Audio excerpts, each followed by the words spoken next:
اگر ہمارے معاشرے کے اندر، ہمارے گھر میں، ہمارے علاقے میں کوئی لڑائی جھگڑا ہو جائے، کوئی بہت بڑا معاملہ پیش آ جائے، تو ہم اس معاملے کو کیسے ختم کرتے ہیں؟ ہمارا طریقہ کار یہ ہے کہ ہم ایک جرگہ رکھتے ہیں اور اس جرگے میں انصاف کرنے والے کو ڈھونڈتے ہیں معاشرے کے اندر کہ بھئی ایسا کون سا انسان ہے کہ جو نمازی بھی ہے، جو پرہیزگار بھی ہے، جو حقوق العباد بھی پورے کر رہا ہے، حقوق اللہ بھی پورے کر رہا ہے، جس نے کبھی جھگڑا نہ کیا ہو، جس نے کسی کا حق نہ مارا ہو، جس نے کبھی کسی کو گالی گلوچ نہ دی ہو، جو ہر جو برائی سے پاک صاف ستھرا ہو، جو معاشرے کے اندر معتبر ہو، ہم ایسے شخص کو ڈھونڈتے ہیں نہیں ڈھونڈتے؟ ہمارا سب سے پہلے دھیان جاتا ہے امام مسجد کی طرف. کیوں؟ امام مسجد جو ہے وہ معاشرے کے تمام لوگوں سے افضل ہے.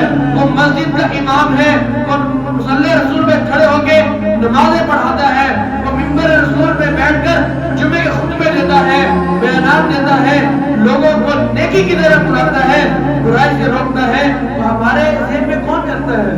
ہمارے ذہن میں کون آ رہا ہوتا ہے؟ امام مسجد. ہم کسی مفتی مولوی کو بلاتے ہیں کہ بھئی ہمارا یہ میراث کا مسئلہ ہے، ہمارا یہ زمین کا مسئلہ ہے، ہم دو بھائی ناراض بیٹھے ہیں کافی عرصے سے، ابھی جرگہ بیٹھا ہے، اس مسئلے کو جو ہے ختم کرنا ہے، صلح اتفاق کے ساتھ ختم کرنا ہے، اور ہمیں آپ کے اوپر پورا اعتماد ہے کہ بھئی آپ اس معاملے کو جو ہے بالکل حل کر لیں گے. میرے بھائی کے دوستوں، مکہ ہے، مکہ جہاں پہ کفار کی بھرمار ہے، اور وہ کفار بھی آپ صلی اللہ علیہ وسلم کے اوپر یقین رکھتے ہیں کہ آپ صادق اور امین ہیں، آپ ہمیشہ سچ بولتے ہیں.